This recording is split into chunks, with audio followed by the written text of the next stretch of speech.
Welcome back to the Chit.com show, where we make AI fight to the death like robot wars. That's right. Today we've got the best guest Chitcoin can buy, Kathleen Byram? I'm sorry. Byram. Thank you. She's brought with her beloved Dawnkey. All right. Let's chit. Let's chit. Well, welcome to the show, Kathy. Tell us a little bit about yourself. I heard that you're an author. A book here, as you can see. So tell us a little bit about yourself and Dawnkey, possibly about your book journey. that you've written. And obviously, I am bipolar, and I am also the Dawnkey. And I write the book in a loving manner toward everybody. This is for everybody that wants to read it, even though it's about bipolar. And I started out with an introduction that's very loving and warm and wants to draw the reader in. And I want to talk to the reader throughout the whole book. And it's very eclectic, I think is the best word to say about it. It tells about my childhood, and I kind of start out like Shirley Temple and end up like Andy Rooney. Toward the back, I have some essays called "This is Why We Can't Have Nice Things." One of my favorite expressions. So, and then there's some funny stuff in there. Not terribly funny. I'm not a terribly funny person. I used to be, but not anymore, because life has been hard.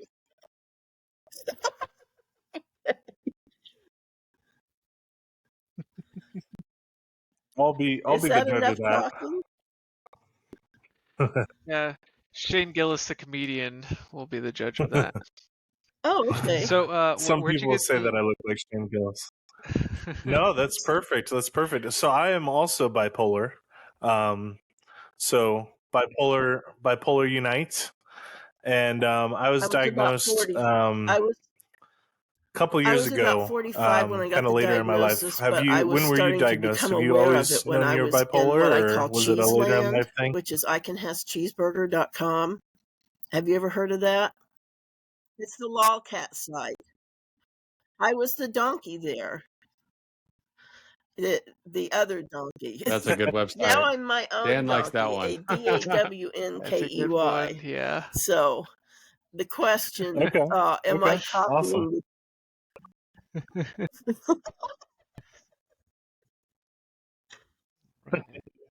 You can't just change how words are spelled. You can't do that. Words are spelled a certain way, and they need to stay that way. The other spelling. She's an author. She's an author. She can do any words she wants. My bipolar journey. And this is a good thing.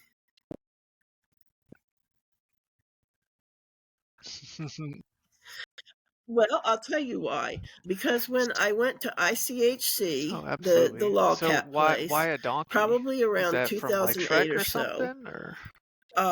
It was a really, it was a snarky little hateful place, and there wasn't a whole lot of stuff going on. And I wanted to be loved, and I needed an avatar, so I chose that Dawnkey that we all know about. And then I hammed it up on the site. And we all kind of made it into this fantasy land. It was incredible. We made so many friends, and we had cheese meets, we called them. And I went up to Oregon and stayed with somebody that I'd never met in my life, and she was so good to me. And we just had the best time there at Cheeseland. And then we moved on to Facebook. Yeah.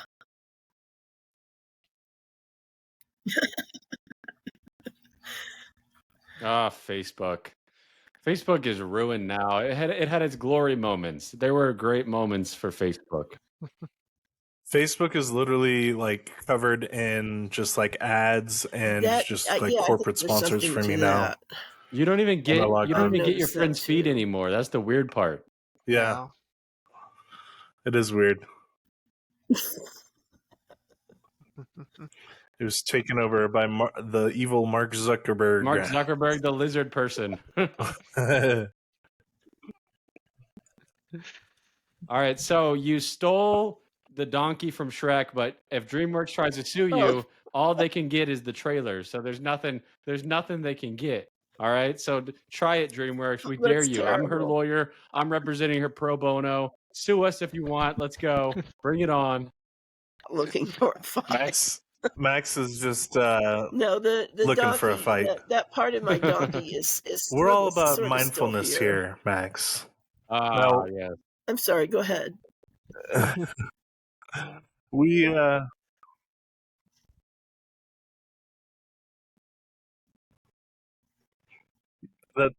No, that's okay.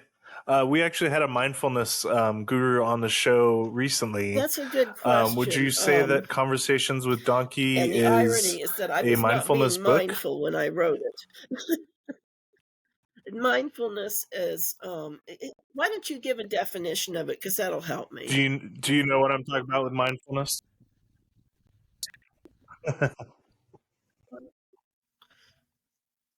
Yeah.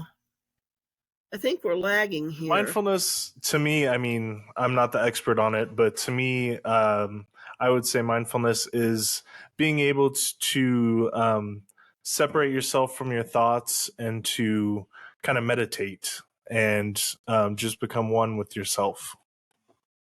I think she disappeared. Yeah, we lost her. MIA, where I used to live. Miami, baby. MIA. All right, we're going off the rails now, boys. What do you think about Grounded 2, Dan? Are you going to make a reappearance when we play Grounded 2? I've already technically started playing it. What? Yeah. No, not without us.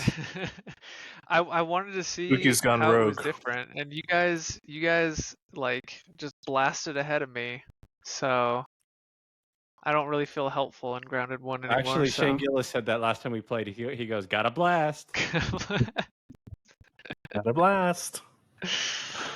No, honestly, 2 is they had a lot of like quality of life improvements. Like you don't need like an axe and a hammer. It's all just like you get one multi-tool. Oh, it thank has you. It all, That's like, good. there. You I don't like have that. To keep Yeah, I hate that. switching. Yeah, that's nice. And you don't have to swing it. Like you just hold the button on like a tree or whatever, and it just cuts it for you. Like it doesn't. You don't have to keep constantly hitting the click or like that. Have you ridden any bugs yet? No, I haven't gotten to the riding bug part yet, but yeah, that seems cool. Yeah, that's what I'm looking forward to in it. Well, are we going to steam ahead and see if she rejoins, or are we just going to reschedule this, or what do you want to do? No, see if she rejoins. So just we're like covering the downtime right now with idle conversation. Cool. Cool. Why don't we move on to our sponsor, Mr. Gillis? Yeah. I believe you pulled this sponsor in. I did, but I like Max's sultry voice. So all right, here I want Max to read it. All right, hold on. I accidentally shifted the Mila note. There we go. This episode of the Chit.com show is proudly not sponsored by Procrastinate, the world's only sports drink that helps you put things off and peak hydration. Whether it's laundry, emails, or finally canceling that gym membership, crack open an ice-cold Procrastinate and say, "I'll do it tomorrow." Procrastinate, because deadlines are just suggestions. It's in my blood. It's got it's what plants crave. That's right. That's what plants crave. Yeah, that's what I was gonna say. Dude, speaking of canceling gym memberships, that was actually one of the news articles I saw when I was looking for my good Chit news article. I guess the FTC is suing LA Fitness for their like hard cancellation process. Yeah, all these gyms have hard cancellations. Yeah. So. Oh yeah. So you have to like mail it in person and all that. Yeah. So you're talking about write it in blood. Promise your secondborn. No. Eric's secondborn must be protected at all costs. Boss. That's right. Who's Eric? Okay. I'm maybe Shane Gillis today. Oh, maybe Shane Gillis. I was gonna work on some like quotes or I really don't know Shane Gillis that well, so I was gonna like research and like say some things that he says, but I've been super busy and did not have the time. All you have to do is he does hold the SNL mic, skits. hold the mic like this. Yeah. Oh yeah. He does that. Two-handed. Yeah. I'll just go like this the whole time. Yeah. Well, what's the most notable thing that's happened to you guys this week? Anything crazy happening in your worlds? Not really, no. Dan's been playing Grounded 2 without us. That's a big headline. I know. Yeah, I played it for like 3 hours, man.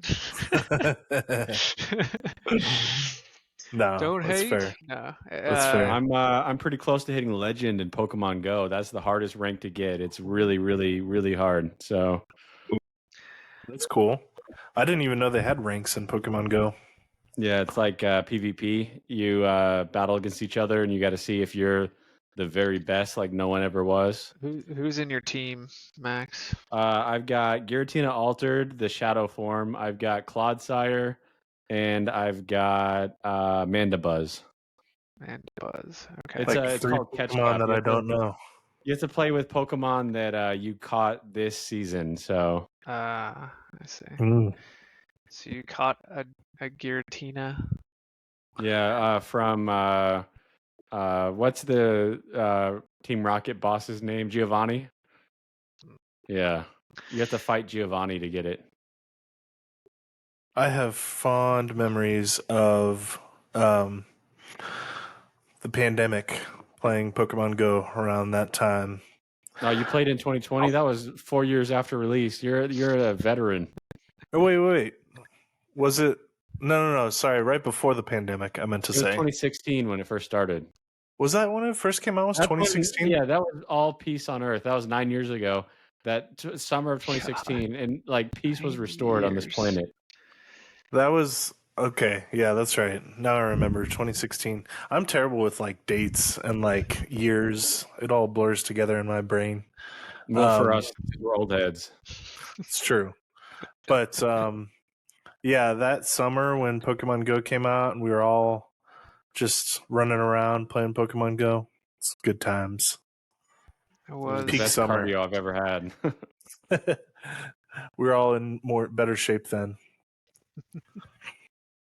I think I've lost a couple pounds. I've been going to the gym somewhat regularly. This first couple weeks of August were rough because Anna started school back up, and so it's just been crazy busy.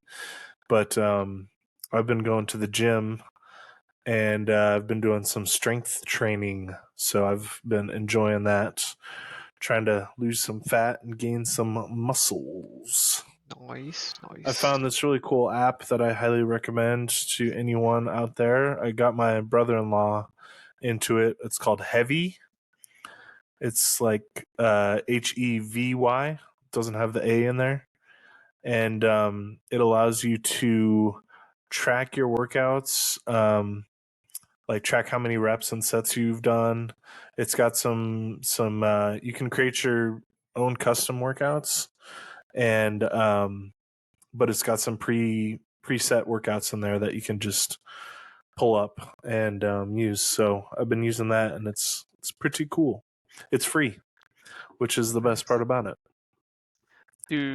Are like the other I guess workout plans, or those do those cost money, or do they have like specific workout plans that cost money? They have they do have a subscription here, like but I don't know. Everything that I've been able to do has been in the free plan. So you know how they could take that app to the next level? What's that? They could help you cancel your gym memberships. For real, I think like building an AI bot to do that would be next level. Let's put that on chit.com. Hell yeah. Like something do we have any updates on chit.com? We don't have anything. No, we're eventually gonna stop this podcast for a little while, called a hiatus, and then we're gonna get to work because you guys keep asking for chit.com, and it's time for us to deliver. That's right.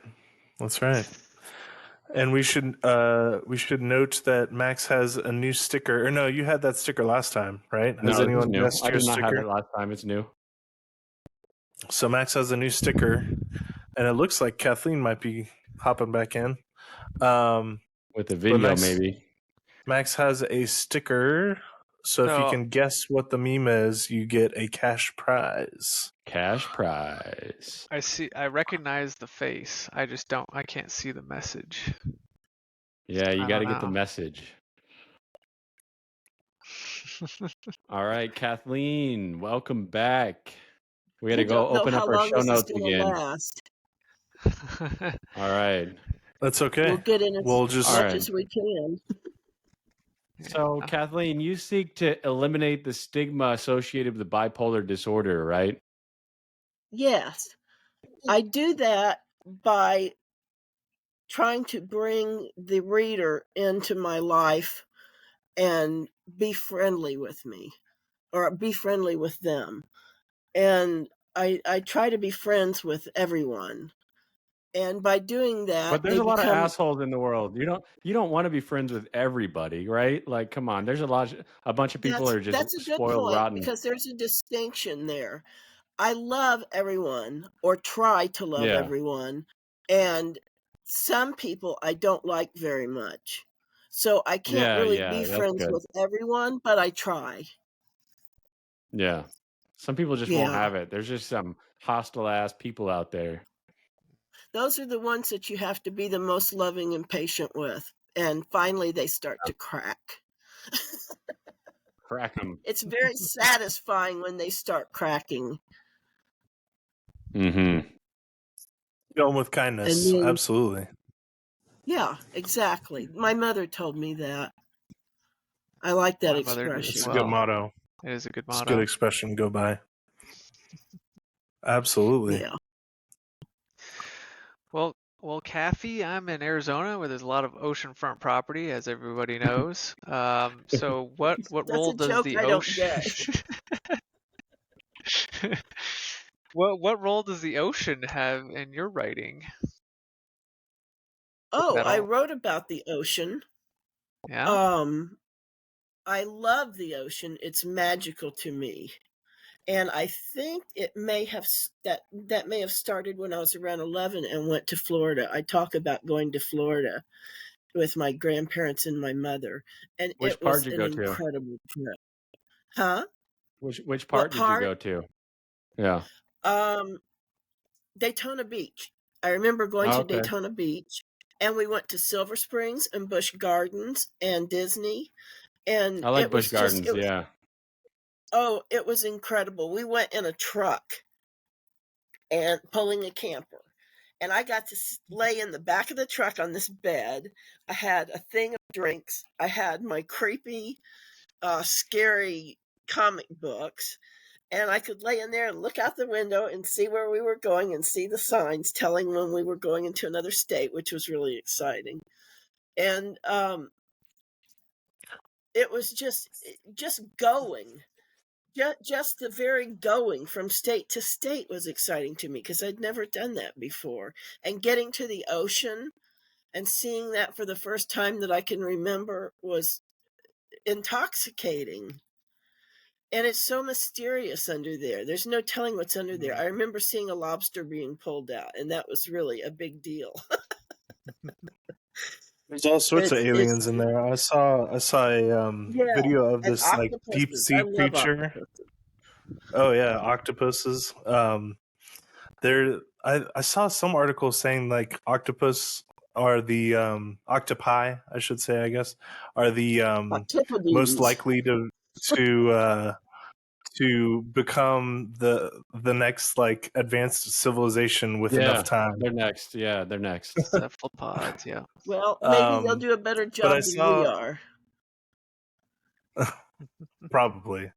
I saw another video of a deep sea creature that I don't even know how to describe it. There's so many crazy deep sea creatures in the ocean. It's both magical and kind of terrifying at the same time. Yeah. I'm kind of terrified of the ocean. There was one that has like a thing hanging down. It's black with big teeth. You know which one I'm talking about? It's way down the there in the anglerfish. bottom. Is that what you're talking about? Could be. I don't know. Are you a fan of the movie Moana? Never heard of Moana. No, wait. Is that a little you haven't Hawaiian seen Moana? girl? No. Yeah, it's the Disney movie set in the ocean. Oh, wow. It's a great movie. I love it. If you love the ocean, you would enjoy it. Yeah, you need to check out Moana. My son's obsessed with it. It's got some great music, and it's a good movie. Great for the ocean lovers. You keep beeping, man. Like, is that your side chick beeping in my on wife? You? Yeah, my side chick keeps texting me. Jeez, man. I know. I'm sorry. I'm muting it. How unprofessional of me. I also have 2 phones, hence the side chick. Oh, wow. I can't stand one. I know. Okay, I'm muted now. Sorry. They're terrifying. But the ocean is actually a character in the story of Moana, so I think you'll really enjoy that. Yeah. That's the ocean's alive in real life too. Well, yeah. But this one has a personality. This whole ocean has a personality. A little bit, yeah. That's too cool. Absolutely. I'll check that out. So, being an author, do you enjoy? I assume you enjoy to read books as well. That's a great question because I don't. I used to be a voracious reader, and I loved reading all kinds of things. And I think the internet has changed my brain and made me too. To where I cannot read long things. It's like if I had to read a contract, I'd be screwed. And I can't read long things, and some things are harder to read than others, but I can read books I've read before. Like I love Thomas Harris. I can't even think of his name. The Hannibal Lecter author. I love those books, and I have read them over and over, and I could still read it over, and it would be no problem. But to read a new book, it just depends on the way it's written.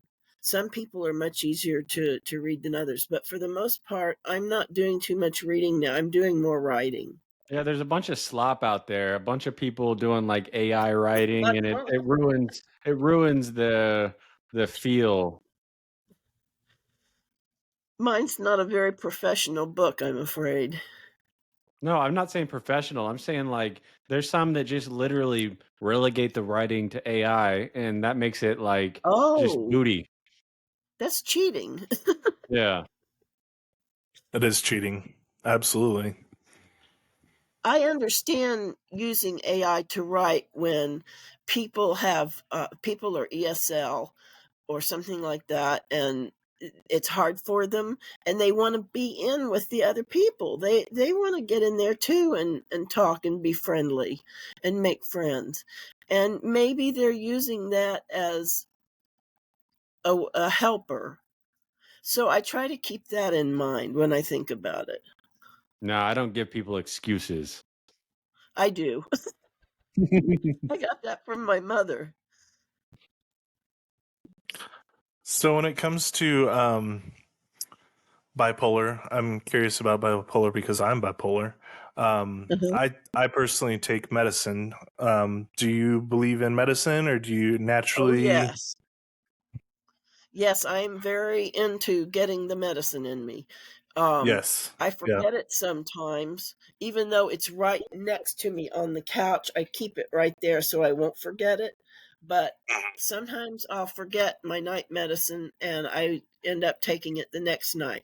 But for the most part, I'm I get about 85 to 90%, I think, on taking my medicine. Do you turn into a donkey if you forget your medicine, or do you turn into a donkey if you take your medicine? And it seems to me that I'm always in some sort of way, whether I'm way down deep, low, or way up high, I'm still that donkey. And but what changes is my feelings about how much effect I can have on other people and how much I can help them. When I'm kind of hypomanic, which isn't full manic, I feel like I can help people and make them feel better and make a difference to people. And I feel like if I try hard enough, I can get known and I can make a difference and spread love. And that's my manic kind of thinking. Now, when I get purely manic, I tell about that in my book. And that was bad. The last manic episode was so bad that and it was caused by going off my medicine because I was craving the highs, and I went off of it, and I had a horrible psychotic episode that lasted for a long time and ended up going to the hospital and getting more medication. And now I take it religiously, and I haven't had, I think it was 2012. I had that episode. And since then I've been okay. I know what you mean when you say craving the highs, because I mean, I wouldn't necessarily use the word crave because that's dangerous, because I don't want to get back to that place, but I do miss, a part of me misses that high that comes with being manic, because you feel just like unlimited energy, and you feel like you can do anything, you know? Do you experience hypomania? Or are you familiar with that? I don't know. I think so. I think I did when I had my manic episode, because I just had like unlimited energy. I felt like unstoppable. Yeah, that is. I tend to ride a wave of mild delusion. Up here is mania. Then there's hypomania. Then there's this little gentle wave that I ride of mild delusion, and then there's really nasty lows down here. And this is where I tend to stay. And I'm always just a little bit delusional, but it's like I know it. If that makes any sense. I don't know how that makes any sense, but that's the way it feels. Like I know that I'm delusional, and I'm okay with the delusions that I have, because they're about basically saving the world, but not the way that you would think that I'm thinking about it. I'm thinking about it as saving the world with love. Yeah. When I had my episode, I haven't talked about it too much publicly, but I became super religious, and so I can relate to that. Like I was wanting to save the world, kind of, in a way. I had some of those thoughts, and I was super religious, which is interesting because I'm not that religious of a person normally. So it's linked with that, and I don't know why. Yeah, I don't understand it. Yeah, it's definitely made me kind of rediscover religion in my own ways, if that makes sense, and kind of fall out of religion in some ways.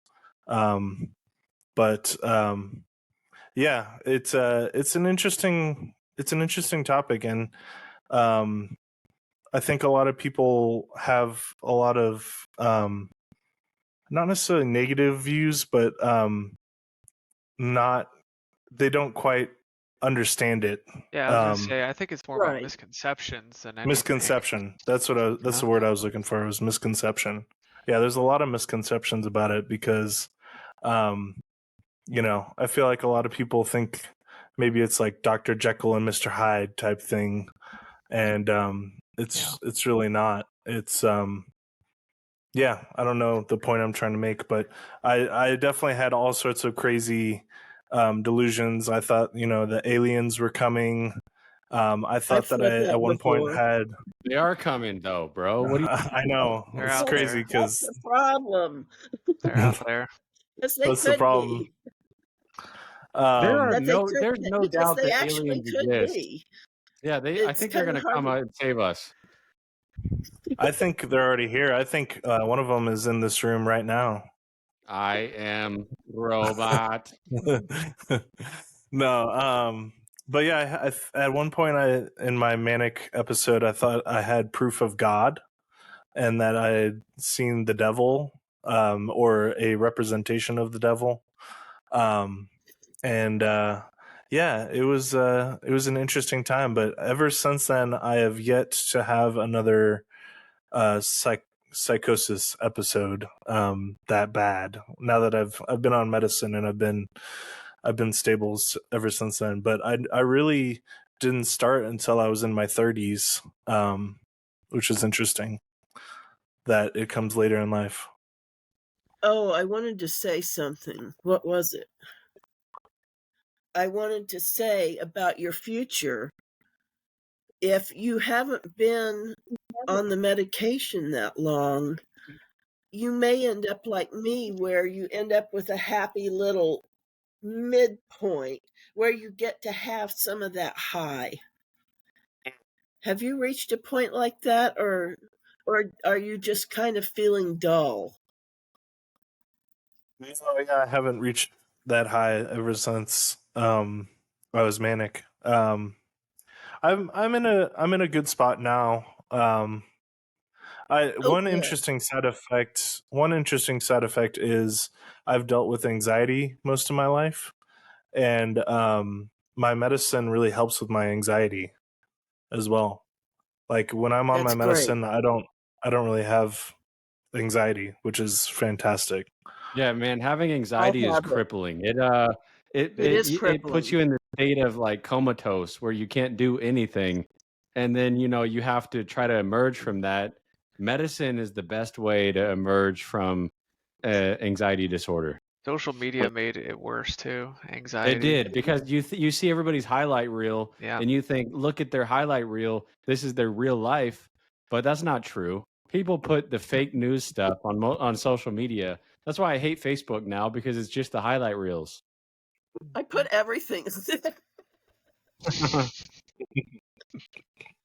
It's awful. I don't really post much anymore on any of my social medias, really.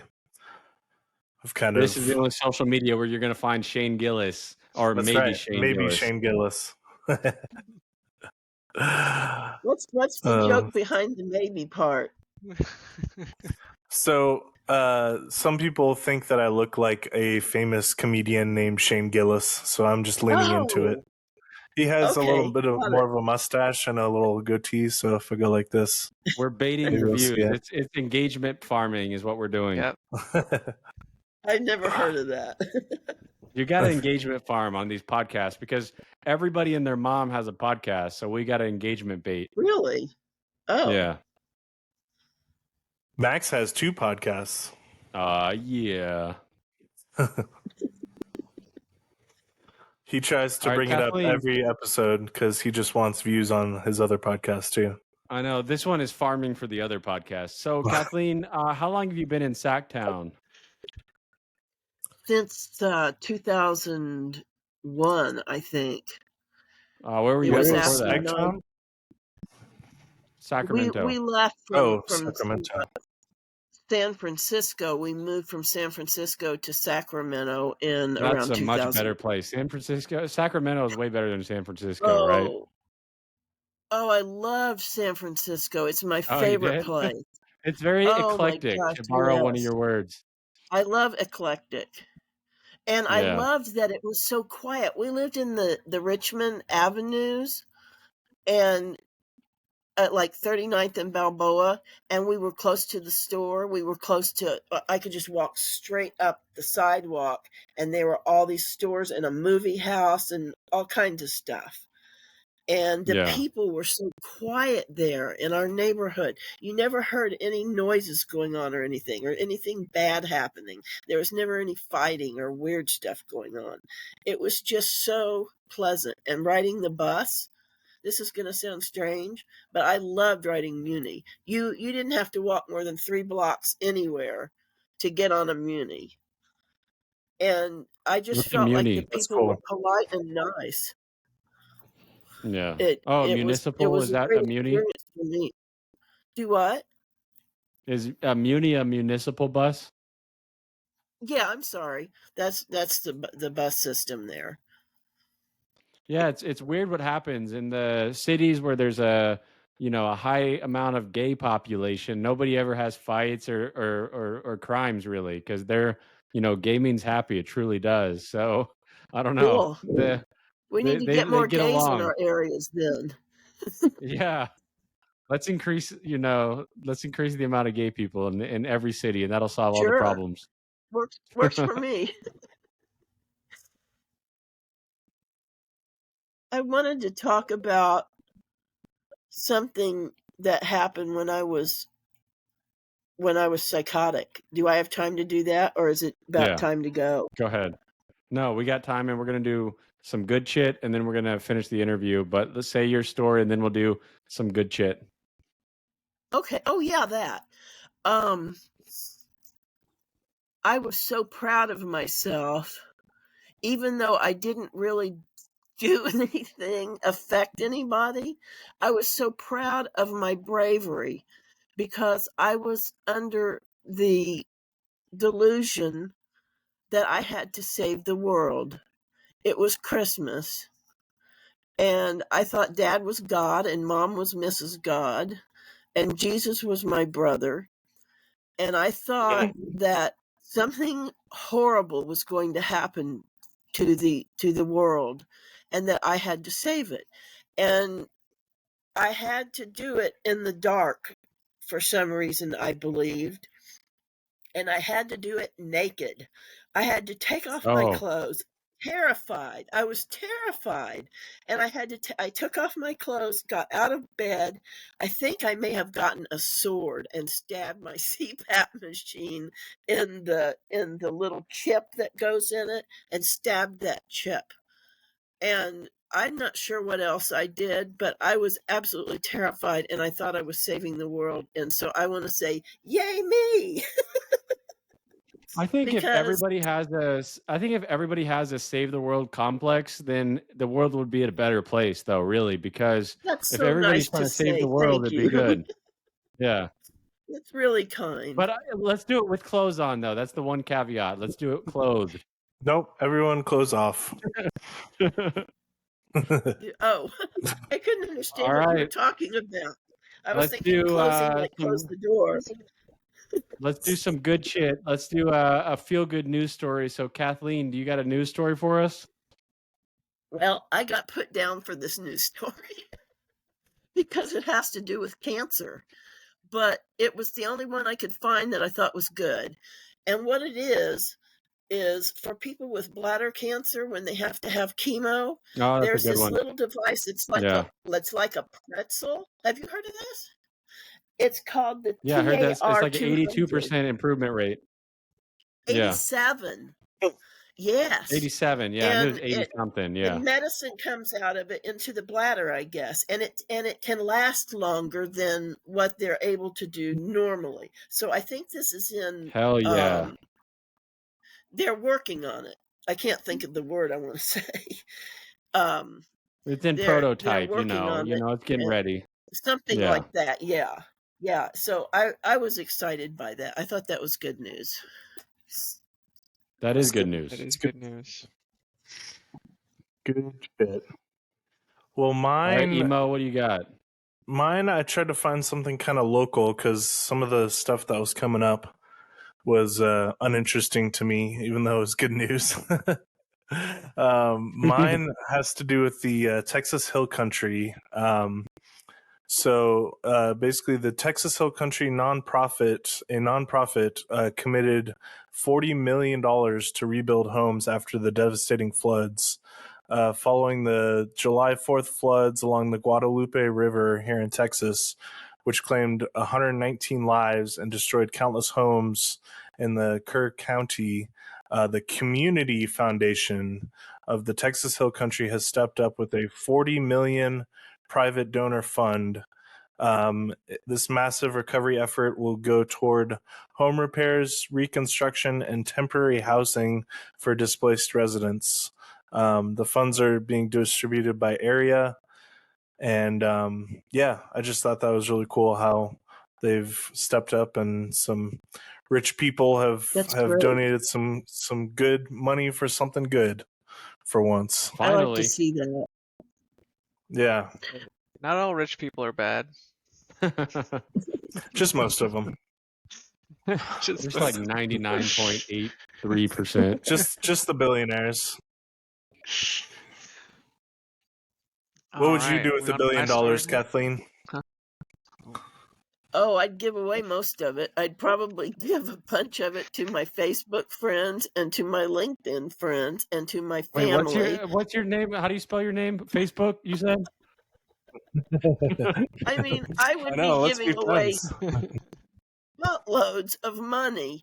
And for one thing, I don't want to be that rich because that's dangerous. And I would want to get it down I would want to get it down to a few million and then have like a nice place with some grass to step on and some trees to be under. And sounds nice. You know, but won't burn down like everything does around here. And I would spend it at heifer.org because they give animals to villages in poor places to help them do business and make money and live. I'm a poor place. I want 7 goats. I need 7 goats. You are the goat, Max. I am the goat. 2 good shit stories. I've never heard of this heifer. That's pretty cool. All right, Dan E., what is your story, Mr. Dan E., not Danny? Dan E.'s story is scientists have developed a honeybee superfood that can protect them against the threats of climate change and habitat loss. Bee colonies that ate this supplement during trials had up to 15 times more baby bees that grew to adulthood. Damn. The pollen and nectar from flowers that bees traditionally feed on contain crucial lipids called sterols that are necessary for their development. Now, sterol has always proved difficult to manufacture, but the scientists were able to use gene editing to create a yeast that can produce the 6 sterols that bees need. Nice. So, did you hear about the bee venom, specifically melatonin, has the potential to cure breast cancer? That's dope. Did you hear about that? No. Yeah, there's the bee venom. They're doing some, like bee, buzz bees. The venom in their stinger has a peptide in it, and it's got potential to kill cancer cells. So they're working on that. I just thought that was cool. Plus the bladder cancer thing means that we're making headway into being 150 years old. That's right. Ooh, I don't like that. All right. I'm not sure I want to be 150 unless I can feel better than I do now. Yeah. Right. All right, here. But speaking of what you're just saying about like the decline of healthy living, it's actually true that people are living better lives, more hopeful about the future, and we know that because they said so. The annual Gallup Life Evaluation Index found that men and women, young and old, consider themselves to be thriving in larger numbers than any other time in the past. A third of the surveyed population spread across 142 nations describe themselves as currently thriving. That's some good news. I like it. Like we have all this, like, if you watch the news, it's all like dreary and devastation and doom and gloom, but it's actually true that people are thriving, if you just ask them. And what better way to find out how people are doing than to just ask them? Exactly. How are you, Max? How are you? I'm thriving, baby. What would you do with $1 billion, Max? Invest into chit.com? I would give your second son $501 million. Oh. Okay. because he's just none to Johnny. Just only Max. None for Johnny. Johnny gets like $100. Oh, okay. He'd be happy with that. But 501 million for Max Jr. It's so funny. Johnny got a Pokemon card that if you grade it to a PSA 10, it's worth like $200. But other than that, it's worth like 20, 30. And so I tried to make it clear to him. I'm like, there's a very slim chance that it could be worth $200. You pretty much never get a PSA 10. I know. And he's like all the time, he's like, when I get my $200, I'm like, no, Johnny, it's like a slim chance. He's like, well, my $200, I'm gonna buy so much stuff with it. I'm just like, you don't understand. But Danny, what would you do with $1 billion? Oh, which Pokemon card? Yeah, it's the Latios illustration rare. Ah, dope. Yeah. Yeah, Danny, what would you do with $1 billion?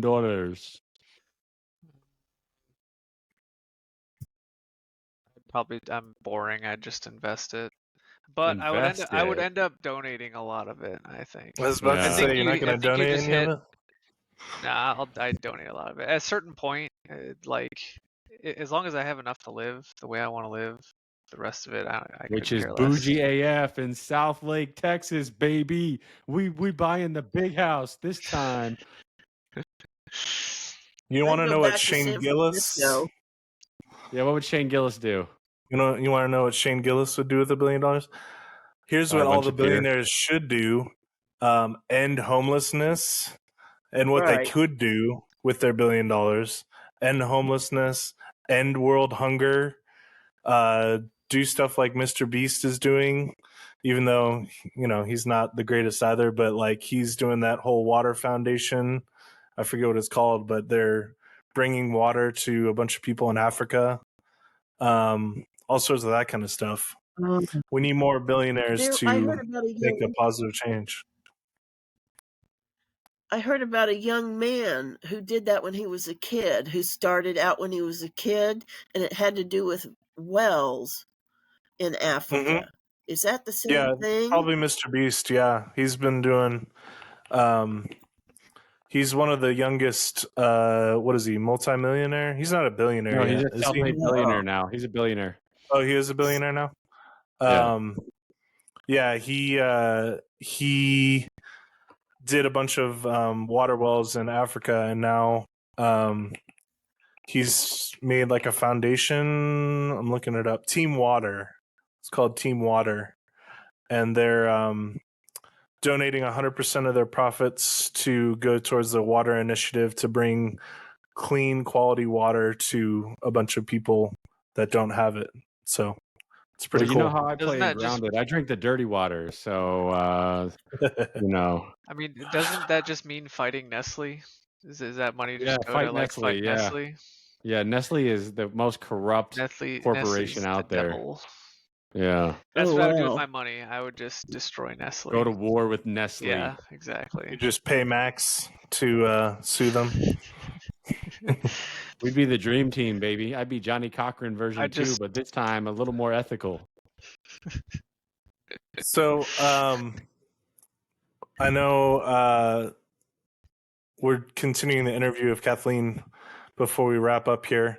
One question I have is, how do you know Max? How do I know Max? I think I probably saw him, and he was real popular, and so I was noticing him more and was responding to his stuff, and just came to realize that he was cool and probably sent him a friend request. I assume that's how what happened. I'm super popular. Tell that to my high school reunion friends. I'm super popular. But this is on LinkedIn, I assume. Yeah. Nice. Yeah, Kathleen's popular on LinkedIn too. She posts a lot. What'd you say? Oh, cool.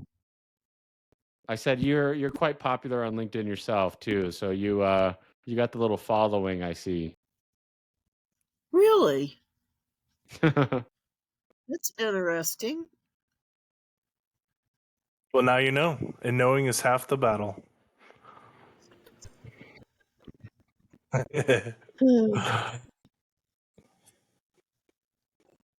Any more questions? I love questions. By the way, it's what I live for. Being have asked a bunch of questions. and actually listening. I'm surrounded by talkers and not listeners. Go ahead, Dan. Okay. Read one of those questions. Okay. I like this one. If you had to wear a T-shirt with a ridiculous slogan for the rest of your life, what would it say, and how does it capture your philosophy? That's a deep question. It's a does it have to be? I mean, how ridiculous does it have to be? Because I want it to be kind of ridiculous, any level. Yeah. It could be 0% ridiculous. How about just something simple like "love everybody" or something like that?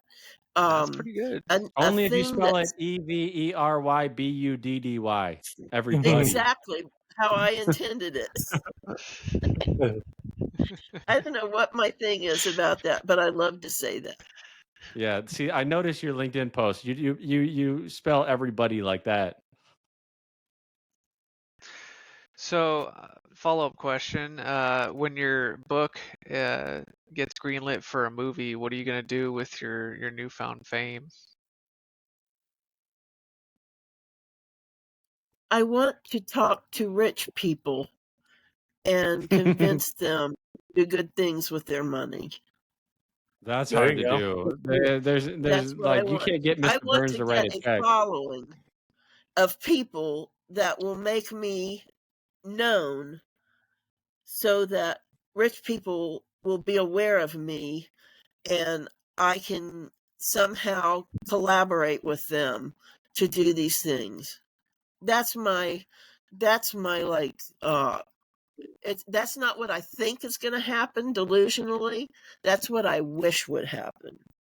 Delusionally, I believe that I can spread love a lot. And I try to. I feel the love. I feel it. Is there going to be a Dawnkey 2 Electric Boogaloo or anything like that? Yeah, you got to come out with your second book, Kathleen. Yeah. We're waiting for the second book. Oh, I already have it written. That's a mess of a story that you don't want me to go into, I'm sure. And it needs to be published. The sequel is always superior. It's like every comedy movie. The sequel is always better than the original. Always. The sequel is much deeper and darker. But it's not as warm and loving. And I feel like I need to somehow tweak it in that respect. It's like it forgot to be loving. I say something in the beginning that's similar to what I said in the first book, but it just doesn't resonate the same way. So I need to magic it up a little bit before it gets published. Did you self-publish or do you have a publisher for your first book? I thought you did some research. Dawnkey Publications is her publisher. Oh, okay. Actually, it's called Kathy's Dawnkey Press. Oh, there you go. I was close. You need to have Max do your audiobook. You need to have Max read your audiobook. He does audio. He does some voiceover stuff on the side. Yeah. Side project. Chapter 1. I agree with this. The Dawnkey. Hey, most of my book reading comes from audiobooks nowadays, so... Me too. It's true. Yeah. I'm sure there's a huge sector of people that... You gotta have a good narrator that can do a little bit of vivacity. Yeah. Well, I've got a random question for you, Kathleen. Okay. If you could choose one smell to smell for the rest of your life, only one smell, what scent would you choose? What's your favorite smell, basically, is what the question is. My favorite smell is called KL by Karl Lagerfeld, and it's not made anymore. And it's it's kind of a, I want to say it's Oriental, but I don't think that's the appropriate word, even though that's the word they use, I think, in fragrance. But in that, something in that respect, and it's spicy. And it's just Spicy. it's the most incredible smell I've ever smelled. And I found you can go to like somebody like a smellologist. Like there's a smellologist that can make any smell for you. There's like Indian guys especially. That's what I was about to say. Yeah. I found one that makes that smell, and I've got it in my Amazon gift list. Yeah. It's like $25 or something. So I've been thinking about it. I just don't want to be disappointed, though. No, it'll be good if it's a certified smellologist. You always remember things better than they are. So when I get it, I don't want to be disappointed. So I think I'm just kind of putting off getting it. But yeah, that's an incredible smell. I love all kinds of colognes. I have a love affair with scent. And lilacs. I love the smell of lilacs. That's hard to find, that smell.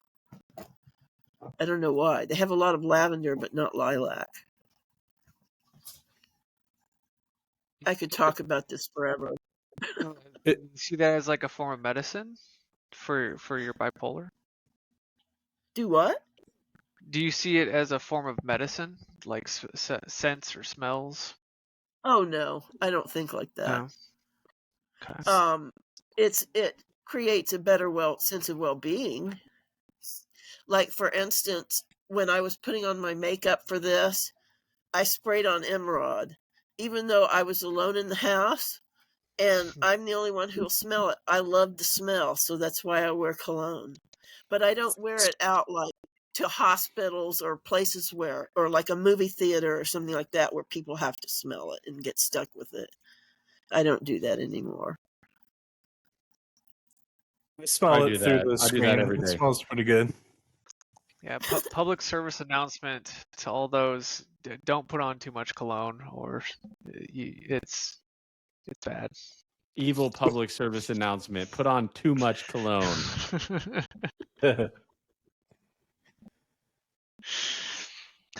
Max doesn't even know what deodorant is. I don't, for real. I'm like Brad Pitt. I just have this natural deodorant to me. So well, it's not harming anybody. Yeah. So I'm a hippie. Harming my nostrils. If it makes you happy, if it makes you happy, I say go for it. I don't see that makes you happy, moral issue. It can't be that bad. That's not true. I'm thinking about all the things that make some people happy. Mischief makes me happy. I used to love mischief. I was very mischievous when I was a kid. Mm-hmm. Not That's how you to where I got loving. in trouble, but I just had that kind of mind, is what I'm saying. Yeah. It's the most mischievous. I remember the most mischievous thing I've done is probably gave my boss an envelope that had inside it a paper clip that was pulled apart and made into a U shape with a rubber band that was cut and tied and twisted with a button stuck through it. So that you twist it up, twist it, and then you stick it down into the envelope and close it up, and it stays in place. You hand it to the person. They feel something lumpy and interesting. They open it up and it goes and scares the crap out. I did that to my boss. And the expression on her face was both priceless and guilt-producing. I never did that to anybody after that. I laughed, but I felt so bad about it. And she was nice. I mean, she didn't get mad or anything. She was the sweetest lady. I don't know why I did that to her. That's good. Oh no. They liked me. They let me do my cartooning in their newsletter. This was when I was about 21, and I had all kinds of cool creative ideas. And so I cartooning, liked to like do you drew cartoons. Yeah, I loved cartooning. Nice. Yeah. Did you draw any cartoons in your book? Actually, my friend who was the publisher did the artwork, and there's a donkey in here that she did, but where is it? I don't know. If I find it, I'll show it to you. Here it is. 25. No, I'm just kidding. I don't know. Cute little donkey she did. Ooh. Nice. It almost looks like Eeyore a little bit. Eeyore. Yeah. Did you notice here that there's two donkey heads, a smiling one and a frowning one? So it's like a bipolar thing. Get that link there? I thought that was interesting. Yeah, she I like that. designed Yeah, that. I'm gonna definitely pick looking, and I your. like that. Do what? Where's your book available? So Shane Gillis can pick one up. Where's your book available to purchase? It's both available at KathleenByram.com from several different sellers, and then it's also available at Amazon, which I recommend because right now it's got a coupon making it $9.60 instead of the highest price being $23.99. And you can also get it. Yeah, I'm definitely gonna pick it up and read it because the screen just froze. That's okay. It's okay. I was just saying, it's still working for us. Yeah, I'm gonna pick up your book and read it for sure. Tell us one more time. It's Conversations with Dawnkey. Awesome. A bipolar journey. But if you look up Kathleen Byram, it's probably easier just to do it like that and it'll pull up. Okay. Well, there we go. Check out her book. Max, did you have any other questions before we wrap things up? It's past my bedtime, as you know. I'm all out of time. Let's wrap it up so I can edit this thing and publish this thing. Do we sing a song or something when we leave? No, the song, I add the song. Oh, okay. We add a song to the beginning. We have a theme song that was written by AI. Really good.